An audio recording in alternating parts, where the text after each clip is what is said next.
Good morning, internet. Welcome back to the channel. Sobrang tagal na, ano? Oo nga eh. Sorry. Hindi tayo nakakapag-upload that much.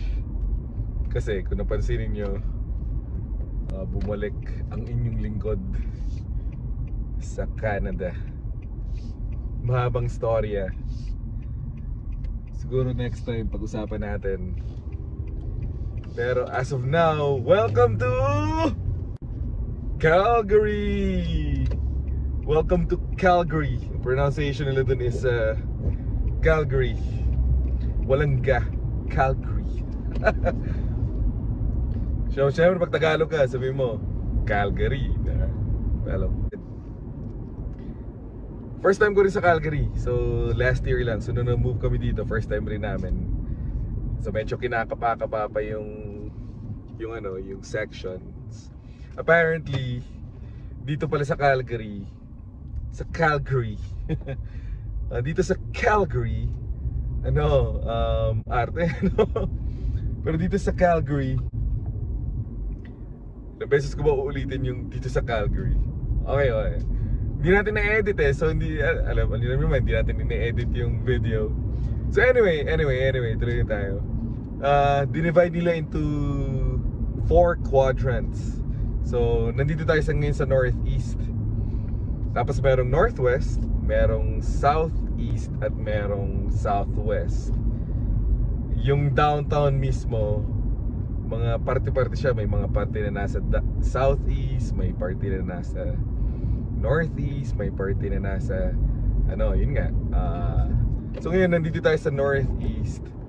Pakaliwa ako ngayon dyan sa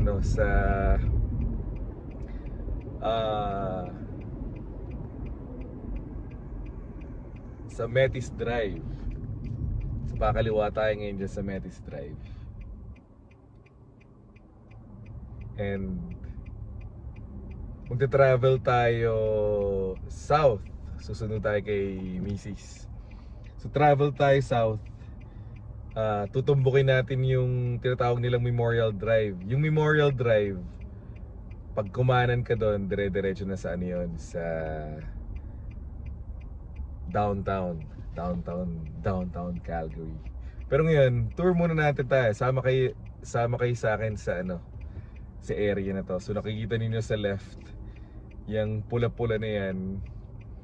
Yan yung mga commercial area. Maraming andyan. Stores.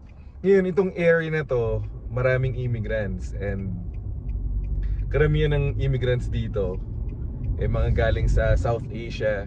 Marami ring Pilipino, pero karamihan South Asia. Maraming Pilipino dito sa Calgary. Pero sa area na kung nasan tayo, maraming South Asia, so maraming South Asia food. So kung mahilig kayo sa mga biryani, mga butter chicken, mga tawag lang doon, yung korma. Yan, masarap yun. Yun nga lang, medyo maanghang. Hindi ko alam kung mahilig kayo sa maanghang. Ako, mahilig kasi ako sa maanghang eh. Yan, so welcome guys, welcome. Ewan ko kung nakikita ninyo, malapit kami sa airport. And yun nga, merong scattered clouds. Yan. Pero clear ngayon eh.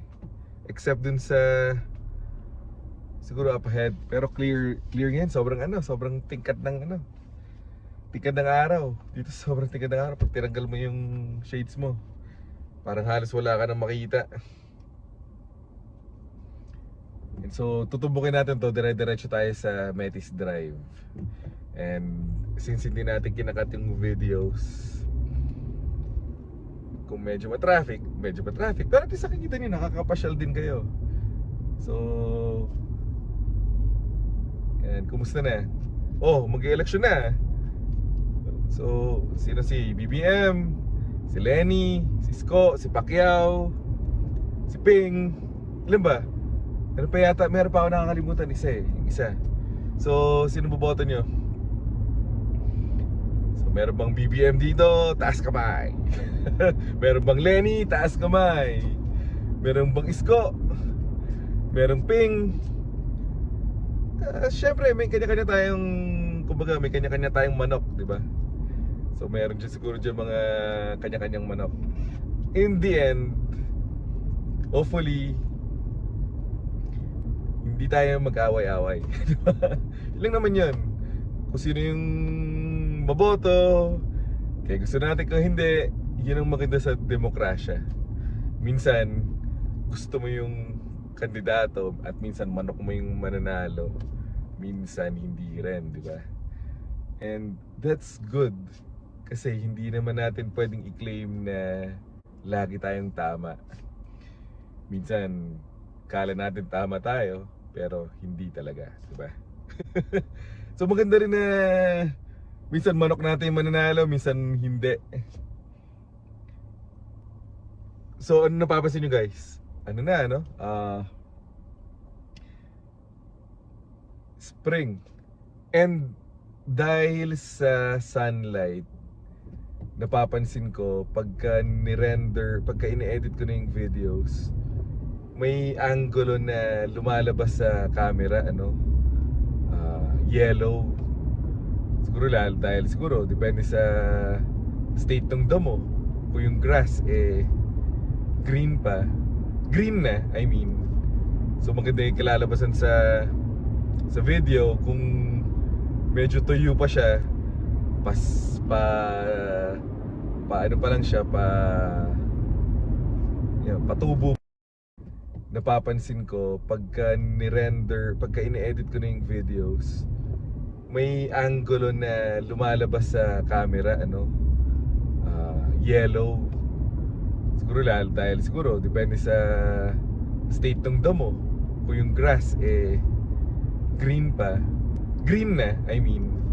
So maganda yung kalalabasan sa video. Kung medyo tuyo pa siya, ano pa lang siya, patubo pa lang siya. Parang lumalabas pag nagre-reflect yung araw, kinalalabasan yellow. So sa kanan ko guys will be yung airport. So yan. So pagka, syempre hindi ko na pwede galaw yung camera. Pero ngayon may nakikita ka nagte-take off. Yan, sa kanan natin yung yung airport. So direct ang heading natin ngayon is pa-south. Yan, nasa harapan natin is Tesla. Marami na ring electric cars around the across the country. Pero sa Alberta, kasi Alberta is an oil province, di ba? So ang economy ng Alberta before is oil. Although nag-invest yung government to make this a tech hub, Calgary mismo is the headquarters of mga Albertan companies and mga kanina companies din like WestJet, yan. Karamihan oil companies. Pero sa province, ito na yung financial hub and headquarters sa mga corporate hubs. Ang Edmonton kasi is the capital of Alberta. So nandun usually mga government institutions, government buildings. So pag sinabi mong Alberta province, nandun yun. So Alberta Services, nandun yung yung head office nila. Ang Calgary, headquarters siya ng corporate and financial. So kung parang kung magkukumpara kayo, para siyang sa Ontario, merong Ottawa, kung saan yung capital ng province, and Toronto, diba? So which is yung mas sikat, mas financial hub, at mas maraming pumupunta kasi nandun yung mostly commercial jobs, non-government jobs na gusto nyong pasukan. So ito lang to, nasa pa rin tayo, northeast. And pag tinignan mo, ang ganda, maganda. Kala mo lang bakante. Pero maganda talaga yung ano, maganda yung city. Tapos pag nag-drive ka, nakikita mo yung ano eh, ang sarap tingnan kasi parang miles and miles yung nakikita mo, hindi yung puro bahay ba? Puro bahay nakikita mo. Di ba? So miles and miles. Yan. So nakikita ko yung itsura ko ngayon sa camera, manas na manas eh. Nanonood ako ng mga vlogs ni Heart Evangelista. So nasa Paris siya. Sabi niya, kumakain siyang croissant. Sabi niya, manas na daw siya. Pag kumakain daw siya ng salty and butter, pagka kinabukasan daw namama na siya. Pag tinignan mo naman yung itsura ni Heart, parang wala namang kamanas-manas. So pag tinignan mo ako sa camera, ano pa kaya ako? Ako obese na. Ako yung tao na siguro para sa mukha sa measuring stick ni Heart will be sobrang manas. Tapos nakakatuwa nun kasi yung kinakain niya yung croissant, para sa kanya cheat niya na yun. Cheat na para sa kanya yung croissant. Di ba yung mga nagda-diet, may mga tinatawag silang cheat day. So diet sila, tapos meron silang cheat day. So nung nasa Paris siya, napagod siya sa travel, pagod siguro siya sa aeroplano, ang cheat para sa kanya is kumain ng 3 croissant. Without butter, without butter. Eh, ang 3 croissant para sa akin, merienda lang yun. Hindi siya merienda. Pre-merienda. Ang 3 croissant para sa akin ay yung kinakain ko bago maging ready yung merienda. Habang pine-prepare mo yung merienda, niluluto mo yung pancit bihon, naka 3 croissant na siguro ako nun. With butter pa, with butter guys. Kay Heart, ano na yun, cheat na yun. Ano kaya ako? Ano pa kaya ang cheat ko? Kasi diet na to eh, para sa akin diet na to eh. Nagpipigil ka ng pagkain. Yun. So, nasa ano na tayo, 36. Kanina, yung pinanggalingan natin, Metis Drive, yun. So ngayon nasa 36th Avenue na tayo sa Magin, 36th Avenue na to. Ito yung Old Northeast. Yung dati kung magbabasa kayo sa Google, ito yung mga old communities, dito daw yung maraming mga gangs, mga ganon. Pero wala na yan, sa tingin ko wala na rin yun. Pag inisip mo, hindi na siya uso. So yung mga Pilipinong pupunta pa lang ng Calgary at nag-iisip kayo ng pupuntahan at Google kayo, sabi ni Google, sabi ng mga tao, oh maraming gangs dyan, hindi na uso yun. Malamang yung mga gangs dati, mga gang member wala na yun, mga 1990s, baka matatanda na yun, nagre-relax na lang yun, nag-chill na lang yun, inom na lang. Baka iba pumanaw na, di ba? So ang maganda sa gulo at maganda sa bad news, it becomes good news over time. And vice versa, yung mga good news nagiging bad news over time din. So kung yung mga nababasa yung mga gangs, syempre may mga rough area pa rin, kahit naman sa merong mga rough area. Pero itong area na to, mga chill na lang yung mga tao, yung mga matatanda, mga chill na lang. May mga ako dito, may mga nakakahalubiro rin ako. Mga talaga, laking Calgarians. Mababait mga tao dito guys. Mababait lahat mga tao dito sa Calgary. Pati kahit mga Calgary, sabi nila nung una dito, nung binabasa mo, kala mo, uy, maraming racist, diba? Pero minsan pag inisip mo, yung mga akala mong hindi racist, yun pa yung mga racist. Pero sa tingin ko talaga hindi. Meron talaga. Pero pag pumunta ka sa ibang areas, siguro unang itsura mo, nagugulat siguro sila kasi Yung iba, hindi sila yung nakakita ng ganito itsura natin, di ba? Yung iba, baka hindi pa nakakita talaga ng Asians. Di ba? So pagdating mo doon, yung itsura nito, ano to, dayo. Pero, ma-realize mo, yung mga, mababait yung mga tao. Siguro para sa Pilipinas din, punta ka sa probinsya, pagdating mo doon, syempre yung mga tao, nag-iisip pa na pagkakatiwala ako ba to o hindi, di ba? Pero eventually, pag nakilala mo na sila, kasi hindi katulad natin na nakangiti sila eh. Pero pag nakilala mo na sila, mabait naman sila. Di ba? So, ugali, lahat naman ng ugali, lahat naman tao may ugali, di ba? Sa kahit naman ikaw, ako, lahat naman siguro tayo, masasabi mo na may ugali. Masasabi mo ba na meron talagang mabait?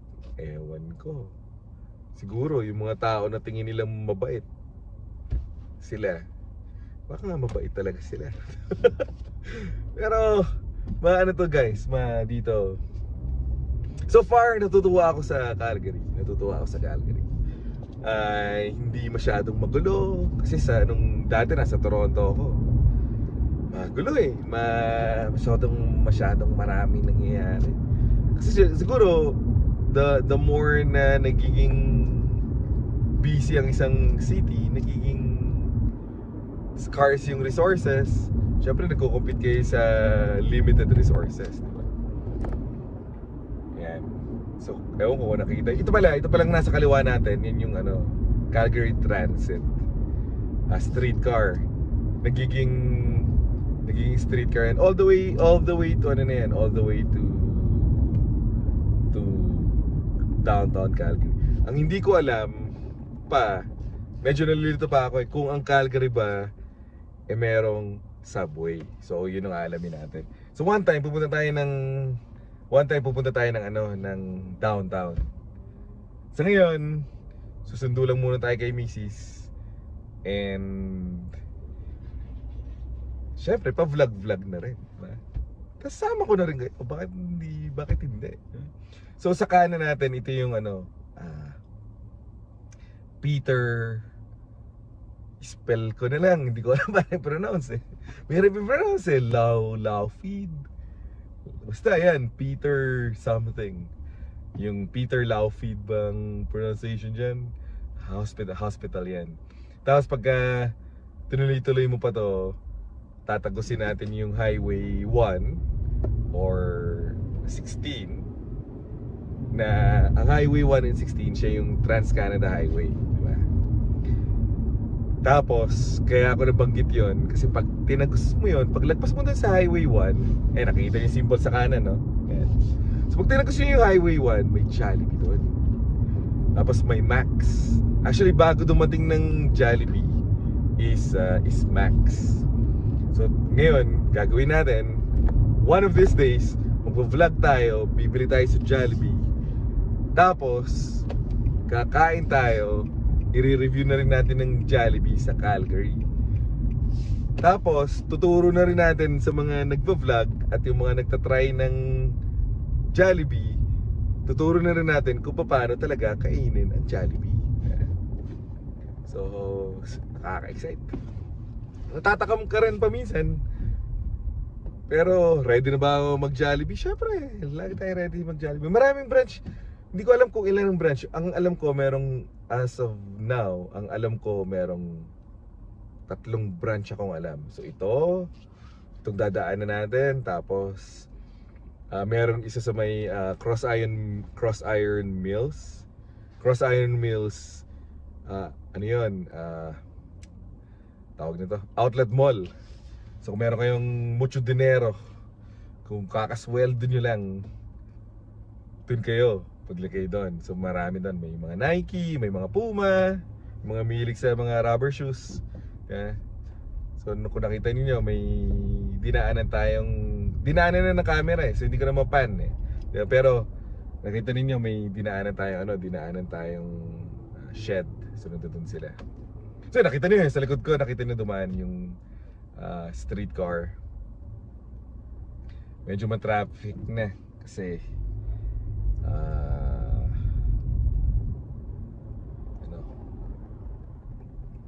Friday. Tapos pinaano ko na, kumuha na ako ng ng out of province inspection form. Yun, out of province inspection form. Para sa ano yan? Para sa RV. Tapos kasi galing Ontario RV natin, di ba? So kailangan siya inspekin. Kinakabahan ako kasi inspekin siya eh. So bago ma-register dito, check nila yung roadworthiness, ek. Kagaling ko lang dun, check na naman nila eh, bago may, anyways, requirements eh. So roadworthiness, so check nila yung brakes, check nila yung gulong, check nila kung ano-ano. Pero syempre yung mag-check nun, certified mechanic. And most likely, hindi naman sa syempre mga kaibigan natin mekaniko, hindi naman sa di ba? Syempre dapat may mahanap ka. Kung mekaniko ka, kailangan may mahanap ka talaga, di ba? Part 'yon. Hopefully, wala masyadong mahanap, di ba? So, pero hindi ko pa nakikita yung brakes eh, most likely. Karamihan kasi niyan, pagka ganyan, pag mga out of province, unless bagong-bago talaga yung kotse mo, may mahanap talaga. So papalitan nila siguro at least brake pads, brake drums. So chinek ko yung lahat ng mga lights, gumagana pa naman. And since expired na yung registro, kailangan mo kumuha ng ganito, ng in-transit. So lalagay natin to sa sa dashboard. So sa Monday yon, hopefully hindi masyadong malaking gagastusin natin. So medyo kinakabahan ako, na stress tayo dyan kung magkano gagastusin natin. And may mga gustong mag-rent nung RV. So tingin nyo, pa-rent ba natin o hindi? Well, we'll see. Kasi sayang din eh. Kung kikita ka ba, bakit hindi? Pero nakakatakot nun, baka naman abusuhin yung sasakyan, di ba? And syempre, misa ka lang yun yung pinundar, yun yung pag-investan para sa lifestyle na gusto natin. Kasi misa ka lang mabuhay, diba? Ayun, traffic. Yan, dito sa may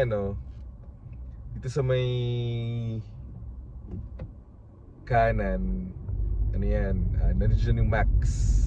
So tingnan nyo lang, dadaanan ng camera natin. So nandiyan yung Max. Ayan, so nakita nyo yung Max, ayun yun, sa kanan. So may corner, yun yung Max. Tagal ko na rin hindi nakakain ng Max. Pero mahal kasi ng crispy pata nila eh. Ang crispy pata ng Max ngayon nasa $26 yata, crispy pata. Maliit lang yun. So kung nagka-budget, so kung gusto nyo, sponsorin yung Max, tapos i-review natin, usapan. Pero okay lang kung hindi. Okay lang na hindi. Okay lang na hindi nyo sponsoran. Hindi rin natin i-review. Mahal eh. So kung meron gusto mag-sponsor dyan, diba, baka may nakikinig na Max, kung gusto nyo review natin. O kaya kung medyo kumikita na yung channel. Yeah. Siyempre guys, ginagawa natin to para paminsan-minsan eh kumikita rin tayo, di ba? So kung medyo may mga may mga kumikita na yung channel, yun. Tingnan natin, review natin. Kain tayo ng yung kombinasyon nila ng pansit canton at pansit bihon. Chicharon bulaklak, sarap. Chicharon bulaklak, tapos crispy pata, tapos yung syempre manok, di ba? Tapos kare-kare, sarap. Come on, sige na. So sino mag-sponsor? May isa bang mag-sponsor dyan? Baka yung mga kaibigan natin sa US. So gusto niyo sponsoran. O yung mga kaibigan natin sa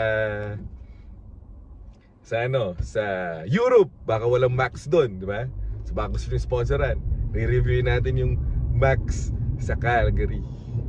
Promise, papakita ko kung paano tayo kakain ng Max. Sarap. Manok, pansit canton, lumpiang sariwa, chicharon bulaklak. Napansin nyo, itong sasakyan ko ngayon, meron siyang collision detection. So nade-detect niya. So pagka ganyan, nade-detect niya pag babangga ka, magkakaroon siya ng audible signal, audible sound. So yung sound niya, yung tut tut tut, gaganon. Sabi niya, pag mababangga ka na daw, automatic daw magpipreno yung sasakyan. Syempre, ayaw mo naman i-test, di ba? You take their word for it. You take Nissan's word for it. And hopefully, when it happens, totoo yung sinasabi nila, di ba? Yun nga lang, hindi natin alam kung totoo ba yun or test ba natin. Ngayon, o nga pala, bago makalimutan, sa kanan natin, yung TNT, nandiyan yung Jollibee. So one time. Yung Jollibee, hindi naman kailangan sponsoran yun. Ako na bahala doon.